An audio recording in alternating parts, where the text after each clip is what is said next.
Good morning. We're ready to go now. Thank you for coming. This is going to be a very informative presentation because, as we're all aware, there is so much going on in the city. And these two gentlemen, I call them the dynamic duo, are the ones that are making that all happen. They're probably the ones getting all the complaints too. But we're here today to celebrate everything they have planned for 2024. Just a brief introduction to each of them. Jim Scheid grew up in Montrose, went to Montrose High School. I had him in class. I had he's a good kid. He went on to CSU and got a degree in construction management.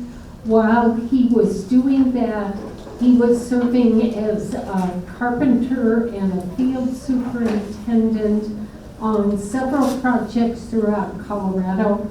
After graduation, he went to work for FCI Constructors on projects in Colorado, Utah, Wyoming, and North Dakota. He and his wife decided they wanted to move closer, so they moved to Cheyenne, and he worked as a fabricator for Noble Casing. And within a couple of years, he was district manager for all of their Cheyenne operations. He then worked as a project manager in custom residential construction and as a commercial steel, structural steel, before coming to work for the City of Montrose. So although these guys look really young, they've done a lot of things, and they had a really deep background before they came to us. Scott Murphy, so Jim is our Public Works Director. Scott Murphy is our city engineer. He is a registered professional engineer specializing in municipal infrastructure design, geotechnical analysis and design, and construction project management. He has a Bachelor of Science and Master's of Engineering degree in Civil and Environmental Engineering from Utah State, so he knows what he's doing. And before coming to the City of Montrose, he worked as a consulting project engineer in Salt Lake City. As city engineer, he's responsible for managing the design, construction, and inspection of the city's large-scale capital projects and plan review and inspection of infrastructure-related elements associated with subdivisions and site development.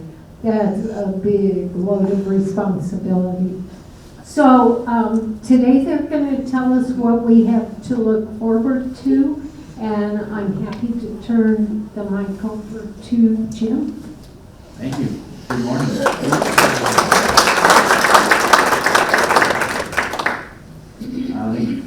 From all that experience that Kathy talked about, I think me and Scott both could say that the weather here is great. North Dakota, Wyoming, it's probably snowing right now.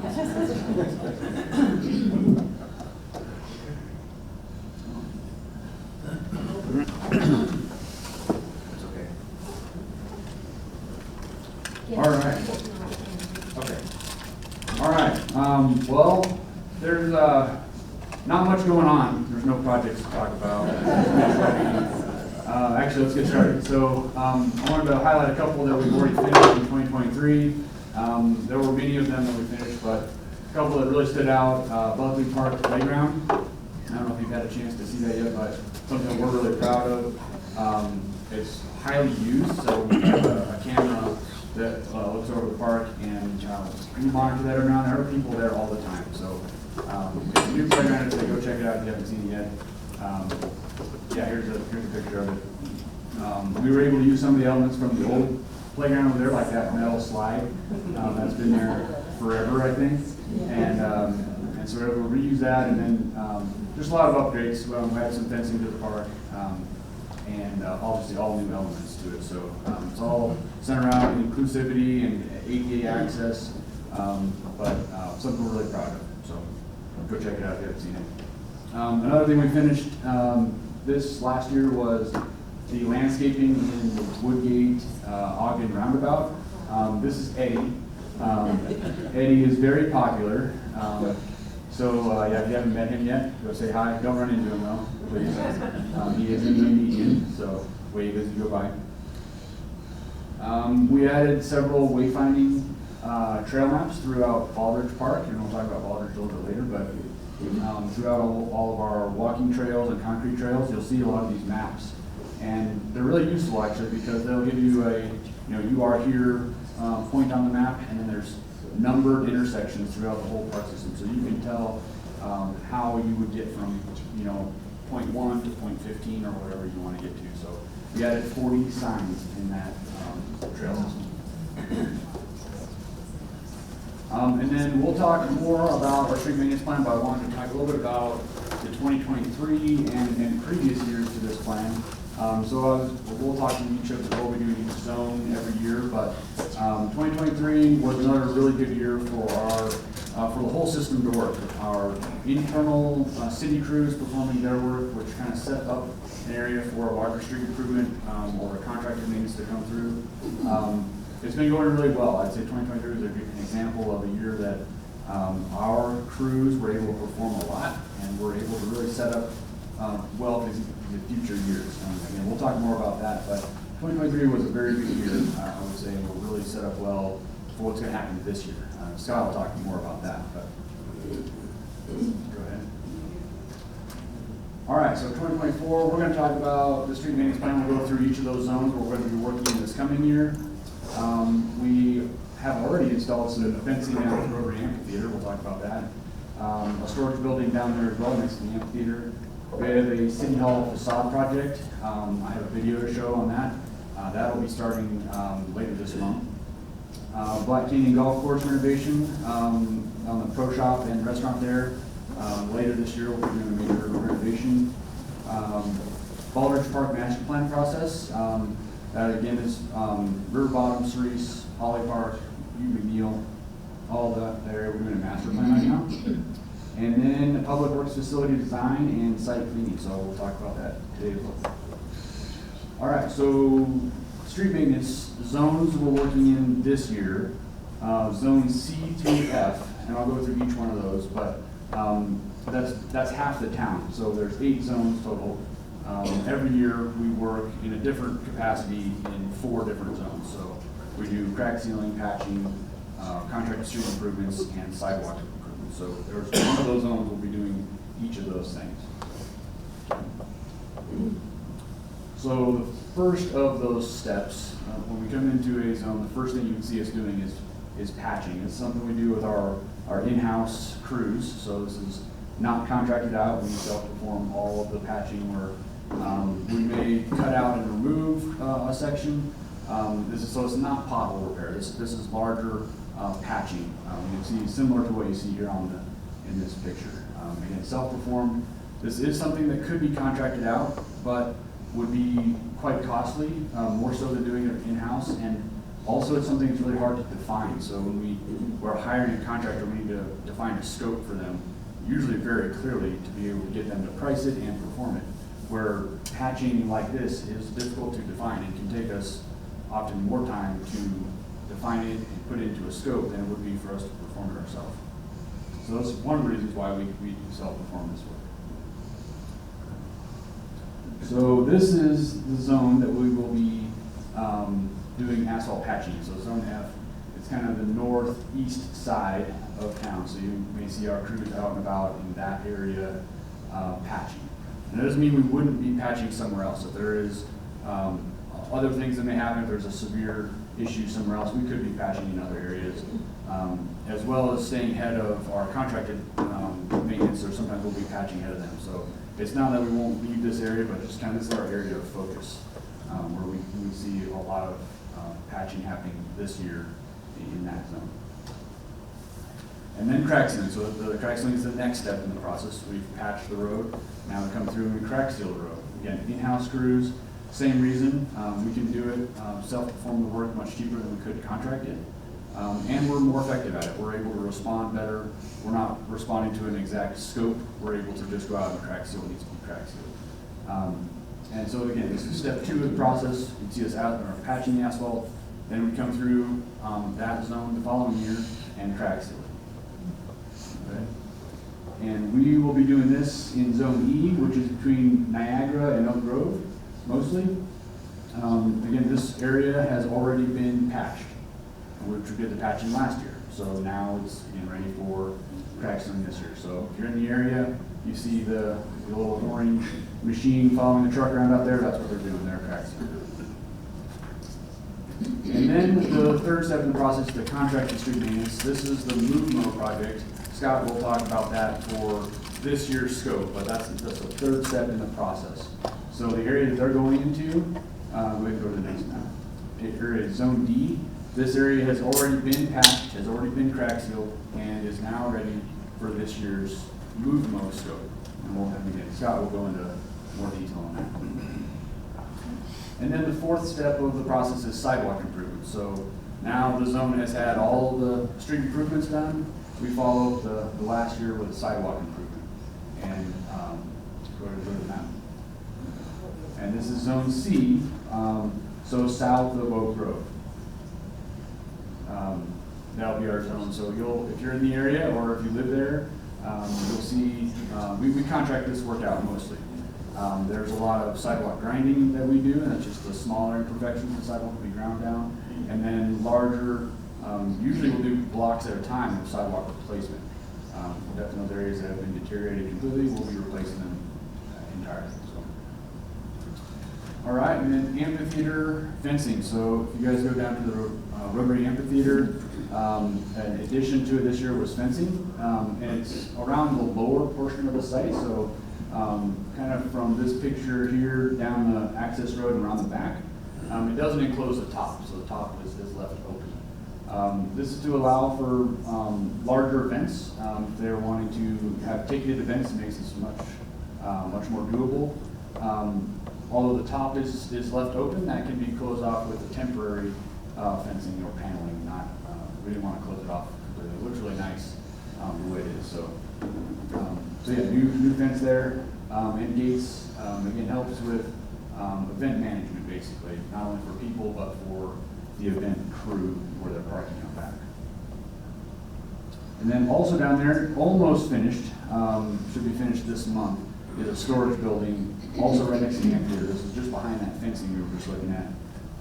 And this is for our police department. It's also for event storage, those pedestrian panels I was talking about, and other even nonprofit organizations that use the amphitheater a lot. They have a lot of materials to store down there. And so we're not storing it in the amphitheater. That way, this is what this building's for. So, all right, City Hall facade. Have a video. So City Hall is on Main Street. Dang, I thought it was going to be easy. Sorry, Scott. On Main and Cascade, it was the former Wells Fargo building, is now City Hall. We've been in there for about 2 years. And we've completely finished renovation of the interior. So the interior is complete. Moving on to the exterior this year, we've been in design over this last year. And we're going to completely remove the white fluted block that's on the building. Completely remove it, add windows to it, so it's very blank, solid walls pretty much on the whole building. We'll be replacing or adding windows and replacing the glazing and all the windows that are there. Dang, sorry. So this is the Cascade side. Yeah, this is Cascade.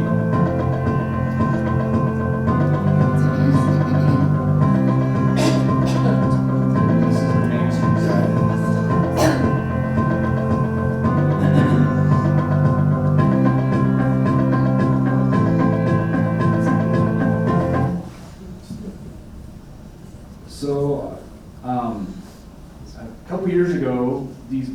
should probably see, you see the banner right there across Main Street. That banner pole blew down a couple years ago, and we're finally at the stage where we can put that back up. So I don't know if you're all involved with getting banners up over Main Street, but it has been a big deal to have one of those gone. So I'm very excited to get this banner pole put back up. It's kind of, it wasn't really associated with City Hall, but because we have contractors there and we need to put in micro piles for the foundations for them, we're doing it all at the same time. So anyway, the banner poles are going back up. Seems small, but it's a big deal. Go ahead.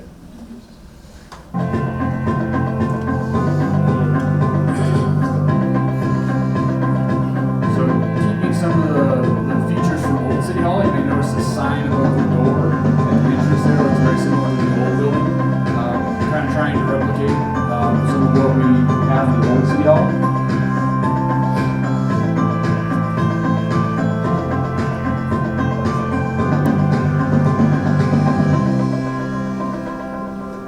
And if you notice the sign on the corner, it's a small thing, but that's something that, when the bank was there for, really since the 60s, I believe, they had that sign out there. It was really a big sign, but it had the temperature and the time on the sign, which, again, is kind of a small thing, but I know I always think of when you go by the Wells Fargo downtown, you're looking at what's the temperature, right? And you're always saying, oh, it was 0 degrees downtown today or whatever. So it's kind of a small thing, but a little bit of a throwback on the new sign. We're attempting to have like a digital readout for time and temperature on that sign again. Kind of a throwback to some of the history there, even recent history. That sign was there until, I believe, in the 90s, early 2000s. So anyway, that's a very large project. I don't know if I have more slides on. Oh, no, okay. So that, the City Hall project starting later this month. So you'll see some sidewalk closures and scaffolding going up. Probably end of April, beginning of May, and target finish date by November of this year. So a relatively short project, but it is, the structure's already there. We're just removing and replacing facade. The big part of that project is the windows. Getting them here and installed, that's going to be the longest lead time. They're actually already ordered. We have them on the way, or well, supposedly on the way already. We'll see. We'll see when they get here. I've learned not to trust anything until it's on the ground. But and then Black Canyon Golf Course. So we have a renovation there this year. It'll be quite extensive. So it's an HVAC system, electrical system, and roof replacement on the building. So this is where the restaurant and pro shop is at.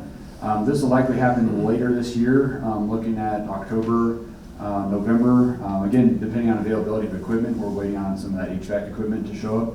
And also for timing with operations of the golf course. So it will be quite impactful. I do believe they're going to have some food trucks come in for the time when the restaurant is down.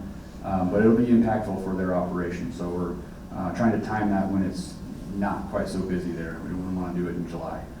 But we're aiming for October, November probably. So you'll see, the building shut down, and we're working with Stryker and company here locally. They'll be doing that project, so you'll see them on site late this year.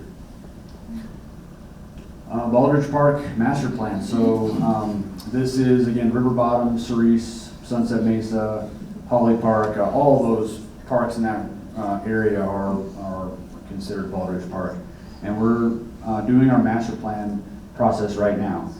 So you may have seen these throughout the parks. We have these little signs posted all over the place.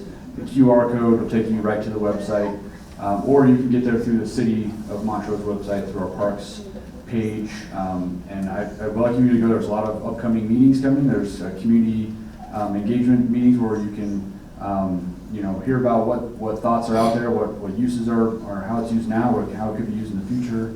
And we're wanting all that input from as many user groups and community members as we can. So definitely check out the website. That'd be the best way. There's several different opportunities for engagement. It's not only a one and done. There are several different engagement meetings. So I would encourage using the website. That's probably the best way to get involved there if you have an interest in what the park could look like in the future. We'll use this.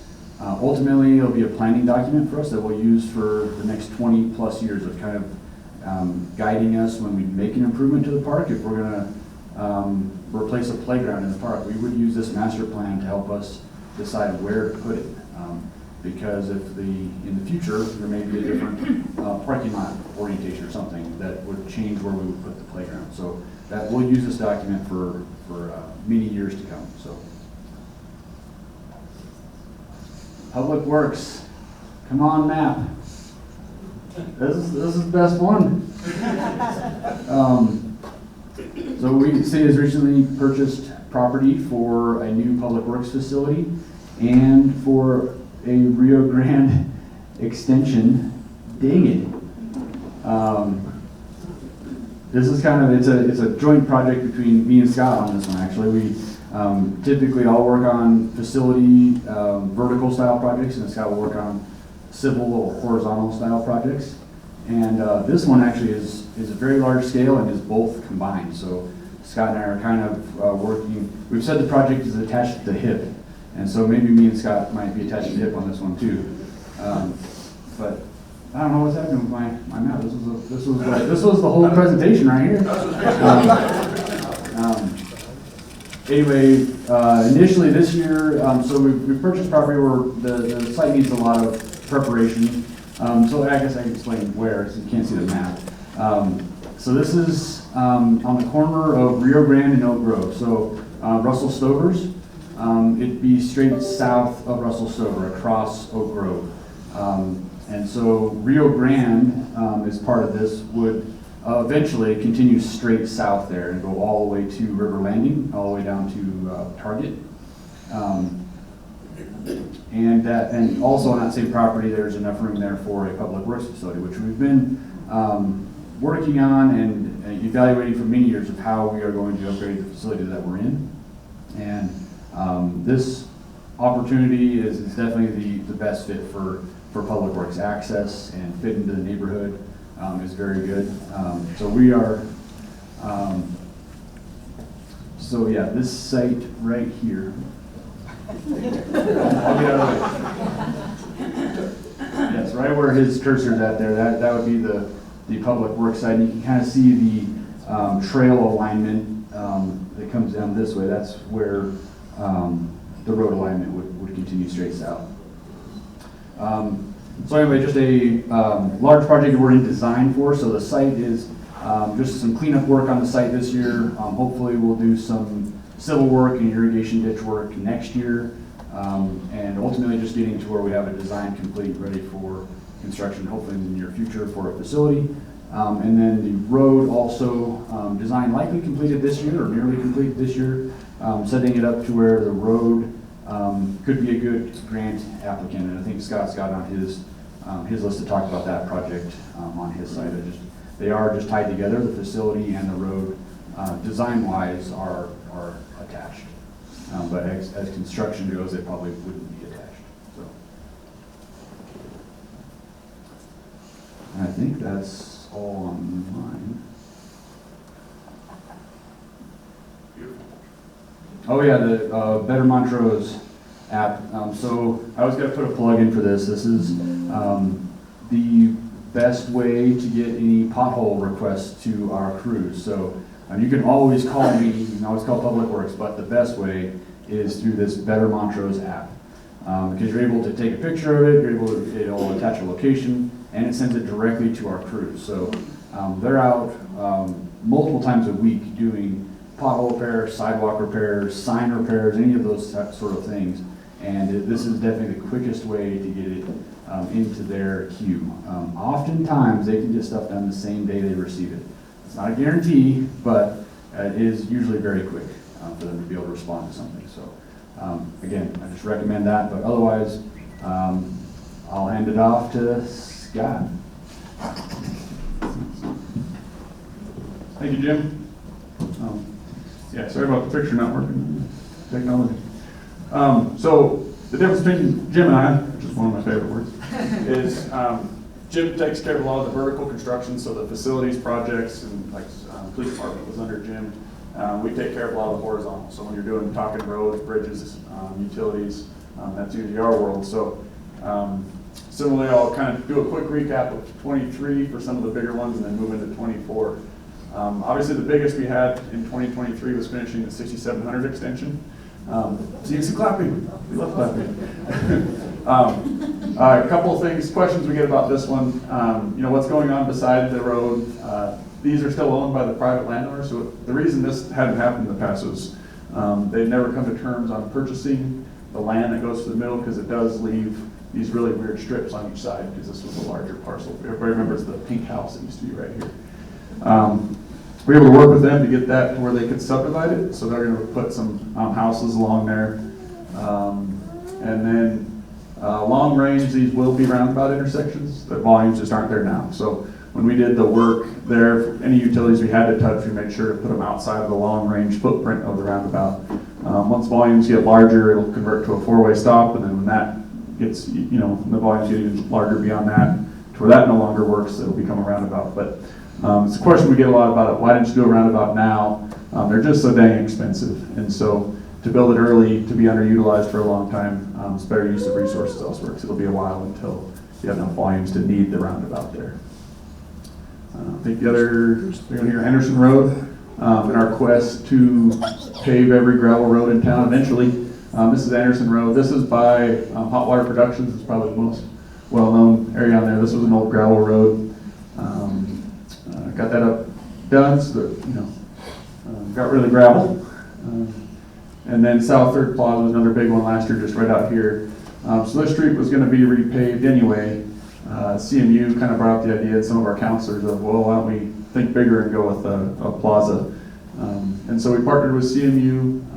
They partnered with us financially. We constructed this. And then you can see there's the crush fronts here. Originally this had fancy pants landscaping with it, but budget limitations. That was kind of when prices were peaking, I think. We think they're coming down, maybe. But it does allow it to be landscaped in the future. So all the stuff is stubbed, so it's really easy to add the landscaping in the future and finish out kind of the continued growth of the Montrose CMU campus. Here's the projects we'll hit on for 24. There's about 30 or so projects, so I don't want to bore you guys with them all. So I've tried to pick the ones that are probably either most impactful or the ones we get questions about the most, even if they're smaller projects. I will say the best place to get information on projects and kind of stay current is our Moving Montrose Forward capital projects webpage. If you just Google Moving Montrose Forward, it'll bring it up.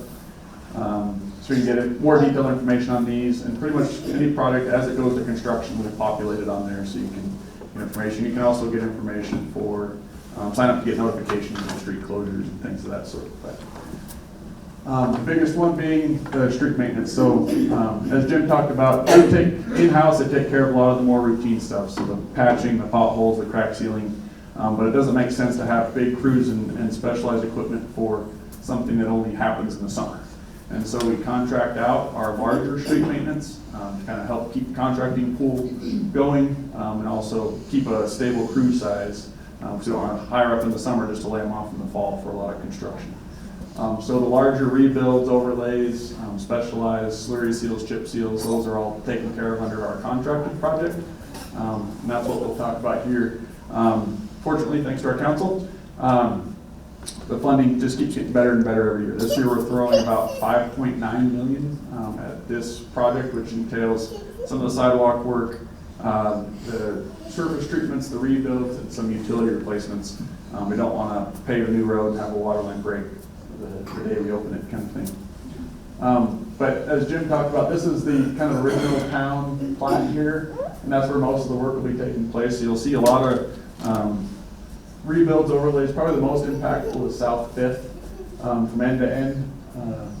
We'll see an overlay. There's a water line replacement there. So we'll coordinate that to make sure we don't mess up the traffic at the movie theater here, the drive-in theater. So this will stay open throughout the duration.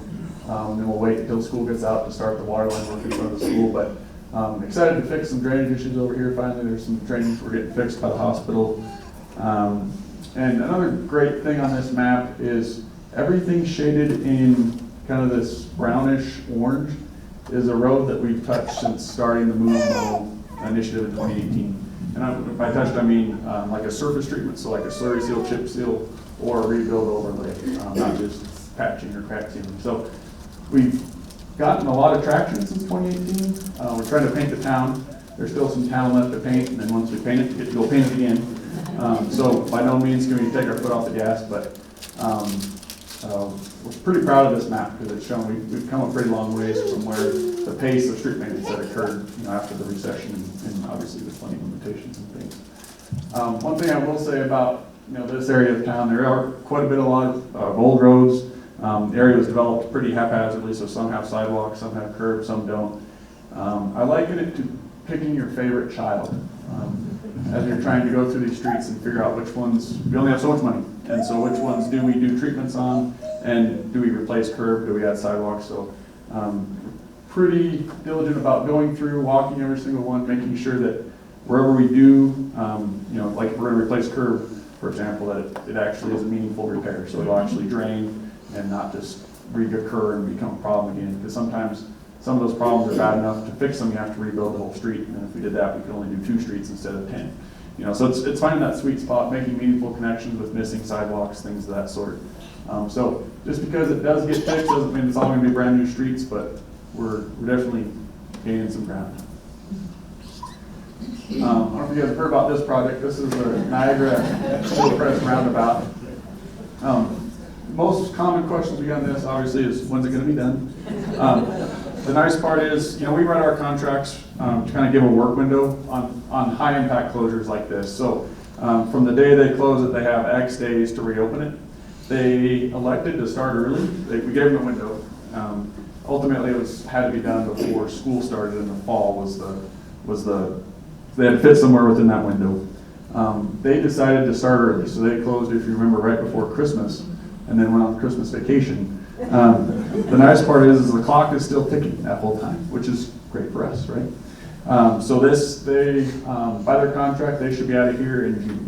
So this should be reopened late June. About 60% of the work is underground.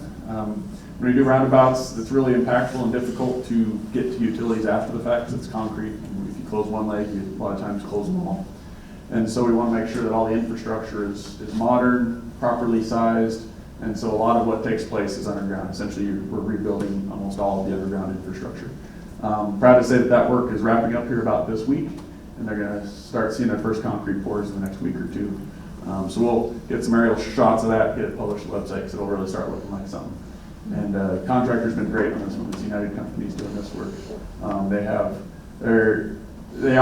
of them right now are still struggling with labor, but their crews are probably the biggest, so they have the resources to throw in a big job like this and keep it moving to make sure we stay on schedule. So that one's been going great. And if one roundabout is cool, 2 is even cooler. If you remember when we did this is turned on its side, but this is the Woodgate realignment project here. And as part of that initial design, we knew this was going to be a roundabout, but we didn't own the land on the north side to make that happen, and the owners, we tried, but weren't willing to sell, and we weren't really in a position where we would want to go to eminent domain. But we were under, because of the land deal, in order to acquire this property here, we had to get this finished. And so we moved forward through realignment, knowing we could live with a T intersection in the interim. That property has since changed hands. And even better, we're getting a 3-fur or a 4-fur now. We're able to secure a backage road alignment all the way up to Encanto. Sorry. So if you think, Big 5, Murdoch's ever tried to hang a left out of the towns, and it's essentially impossible. This project will be the first phase. So this project will start this fall. We'll build the roundabout itself. And the first part of the backage road, this is also in support of All Points Transit. He's putting a new transit center here on the corner. And then the next project, we've actually secured the right-of-way through an agreement with council and the landowners to get all the way up to Encanto. So phase 2 of this project, probably in 2026, would finish this up to Encanto, kind of as an alley, so that people have their way out. That really opens up this area for development. This area never had sewer, and then that starts opening up this area as well for development to just kind of start filling in, because we'd rather fill in the areas of town that already have infrastructure than have people sprawling out into the countryside and eating up the farms when possible. So another project going on is a small park. This is in Colorado Outdoors. So the yurt company here, or Colorado Yurt's here, the Flex Building's here. Everybody knows where Trattoria de Sofia is. It's like right here. We like projects that are 2-furs and 3-furs. I think this one's a 3-fur. you have the new connect trail along the river here. We have the new restroom. So to accompany the restroom, to have a small little pocket park where you can rest, have a picnic, what have you. But it's also right beside Bright Beginnings and Colorado Flex Rec with the rec district. And so this space provides them a place for, obviously, for the little ones to come out and play, and then for the rec center to have, or the rec district to have some programming to accompany their Flex Rec space there. So this project too is primarily funded by the Colorado Health Foundation, so almost free for us. Another project you've probably seen is the sidewalk. This is just about complete along the south side of Ogden. So in the background here, you can see these are state housing products, not state subsidized, but affordable housing, I think is the right term. 60-unit housing project. The city likes to try and, obviously we need housing. Housing is a very big thing. Good way the city can kind of help support those projects is through infrastructure. So obviously that place, or those residents will need a place to safely get down to the core of the rec network and the rec center safely without having to cross Ogden just to cross back. And so this project does the sidewalk along the south side here. Everyone always asks about Ogden. We want to do the whole thing eventually. There's like 16 different landowners that we'd have to acquire property from to finish it. So this is step one of like 100. But the nice part is we design it for the long range, so this is actually in its permanent location. So when Ogden is widened in the future, the sidewalk won't be sacrificed. It'll just blend right in with what will be multiple projects to eventually get down further down Ogden. Another one we hear a lot about is these flashing crosswalks. So this is a recent install at Chipeta. This is the rec trail. This is county right away, but it's a city rec trail. These ones are kind of unique because there's no lighting out here. They actually have lights as well. So when you push the button, it lights it up so you can see the pedestrian, and then you get the little flashing jobs there. We're putting these in. We've been talking about it for a couple of years because the equipment finally showed up. It took about a year to get all of the equipment, but so we have this one at the Rex Trail here crossing. There's going to be one at the Stover, or it's actually in the Stover crossing there at East Oak Road, Rio Grande and North 6th to connect La Raza Park down to the new rec trail via a new sidewalk we just built. Main and Junction for anybody who goes to Coffee Trader and bounces between there and Horsefly. We'll have push button crosswalks there. Colorado and Rio Grande, so there's one that used to be there that died. And I'm forgetting one. North Park. So we're seeing a lot of, we did some counts with the new park revamp. We're seeing a lot of pedestrian traffic to and fro coming from the park, but also with Peak Academy growing out there. And north side, we're seeing, there's always been a lot of school kid traffic. So we're adding more formal crosswalks at North 6th and North 5th and Park to help pedestrians there. I think that's all of them, but yeah, we hear a lot about those. I wanted to bring this one up because a lot of people ask about it.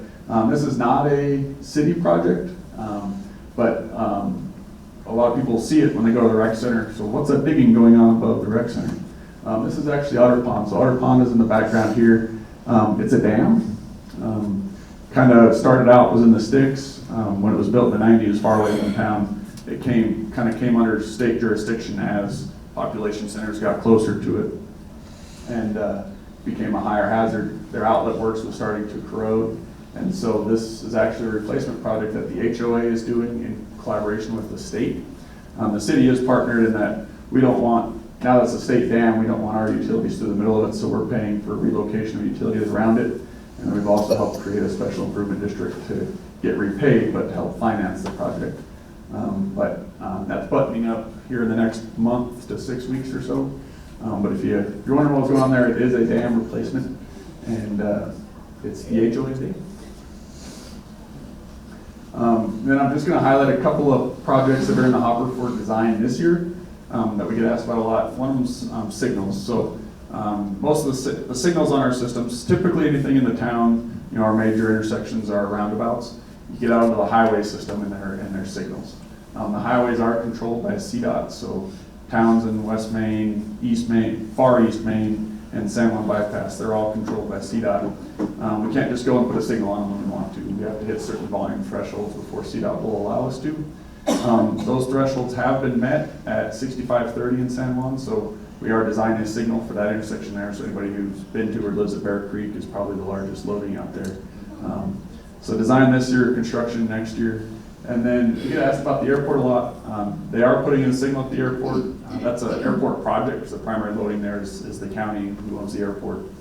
They're putting in it because of the timing it takes to get through CDOT and in this case the railroad, because they're going to put a signal at Industrial Drive there.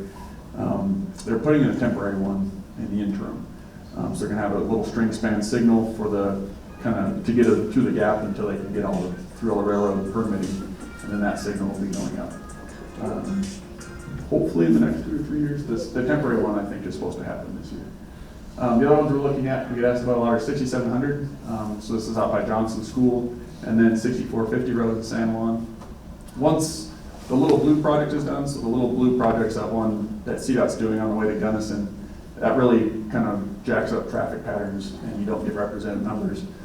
We also have the detour with the roundabout going on right now that's putting a lot of excess traffic on 6700 that won't be there long range. So once those two projects are done and traffic patterns get back to normal, we can then study the 6530 intersection, or the 6450 intersection and the 6700 intersection to see if warrants are met. And if they are, we would then move towards design on those. So we want to get them in as soon as possible, but we have to hit certain volume thresholds before we can. We've talked a lot about the West Main project. This is between Sealy and the Uncompahgre River, kind of the orphan portion of Main Street. Sidewalks in some places are about yay wide. This project will it's a mild expansion of to reclaim existing right of way, and we'll have 6 and 8 foot wide sidewalks on it, bike lanes in both directions, and we're keeping the 4 lanes in both directions, which is great. So it's a lot to squeeze in the area, but fortunately we've been able to have our cake and eat it too, to get the new pedestrian accommodations, but keep not mess with any of the traffic, because there's a lot of traffic and a lot of traffic growth that's coming through there. We're still getting through permitting on that. It's a CDOT. There's $2 million from the state, and so that one will probably, right now it's looking really good for 2025, but the schedule's somewhat out of our control, so I always put a disclaimer on that. And then our South Rio Grande extension, which the picture won't work again, sorry. But that's really kind of driven by giving alternates to Townsend Avenue. So, where it stops now and you turn by the old Stover's building at Oak Grove, this will go all the way down to Target. So if you notice the signal down there says Rio Grande Avenue, and it's been the plan all along that we would connect those. It's taken us about 6 years to get all the land acquired necessary to do that. Thankfully, we just closed on the very last piece, and great partnerships with the landowners. It's been wonderful. Really great thing for our community to not have to go to Townsend just to be stuck on traffic, just to go back to where you are. So, the whole idea with 6700, with Hillcrest, all these improvements with Rio Grande is to give alternate north-south routes to Townsend and let people stay high and off of the main road if they can. It's a big project though, so it's 12 to 15 million by the time we get to the road and all the roundabout intersections. We will be looking for money. Most likely thing that will make that happen will be a large federal grant, just because of the large scale. We're getting through design this year. I can't make any promises on construction yet, because it will depend on funding, but in a perfect world, that would be coming together in the next 3 to 5 years. Should be a game changer for our community. And I think the last picture, there we go. I leave this one up because it's great when the questions start coming. This is kind of a map we put together just of, a lot of the projects that are on the radar, longer range going out, so 2025 plus. Projects that are in the works and their price roughly, and whether they require acquisitions or not. Stuff that's, as we get into 2025, stuff that's pretty clearly into focus. Obviously the South Rio Grande extension here. North Park, the timing is finally working out good on that one. We've really been looking forward to rebuilding North Park for a long time. An overlay of Main Street is tentatively scheduled for 2025. You'll see some work starting on some of the utility replacements and proper sizing of a lot of the storm drains. A lot of the drainage on Main Street is pretty undersized. Late 2025, early let's see, what year are we in? What's this year? 24. So late 2024, we got to figure out how to make everything work with the holiday shopping. So we'll probably most likely start in January of 25, and then an overlay that summer of 25. Really excited about that because that's going to be a great update for Main Street, our business corridor. And then probably closer in the hopper is this East Oak Grove extension. So now that we have 6700 complete, we're working on a bridge widening here in the near term. You have Hillcrest and the Woodgate realignment that kind of create the first belt. 6700 coming down through the bridges to Ogden kind of creates the second belt. And then on this west side here, you have Rio Grande. And so, we're getting pretty close to finishing these. I think within 7 years, I think they'd all be in place. And it just comes down to widening the other existing sections to make them more functional and more safe, and obviously include bike facilities and things. So this one should kind of take me out to the end of my career, I think. Put it on my wall and it just stares at me of all the things to do. But it's a good tool to kind of help visualize what and where and the cost of things. Because they're not cheap. Road these days, it's like a minor arterial, think of like 6700 extension. It's about $1,400 to $1,500 per foot. How much? $1,500. So they add up pretty quick. But, I think with that, we're happy to answer any questions. Let's give them a big round.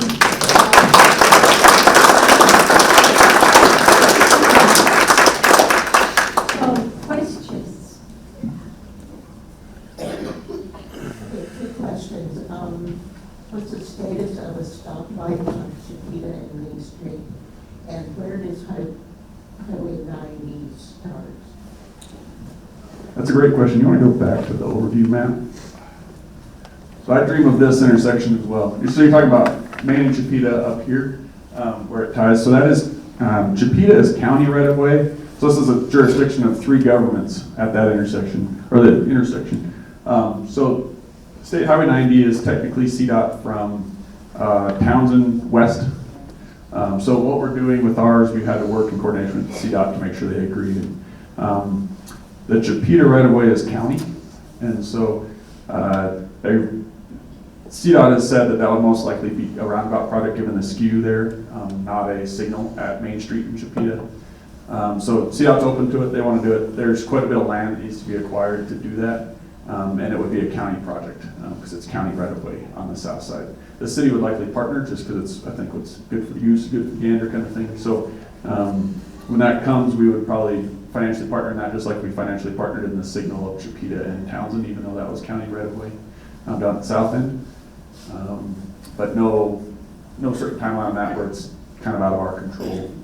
There is some development that's eyeing this area here northwest of Chiquita that may help be a catalyst for that, especially if they can secure the land needed to get the right of way to actually make that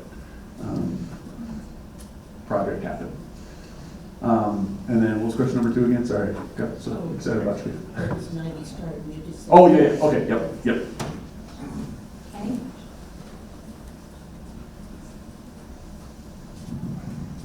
So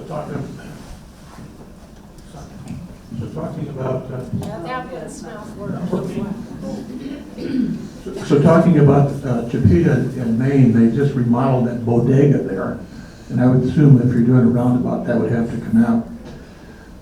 Anyway, 2 questions. One, I understand the Veterans Memorial is moving from Cerise Park out to the Botanic Gardens. Is the city doing anything with that?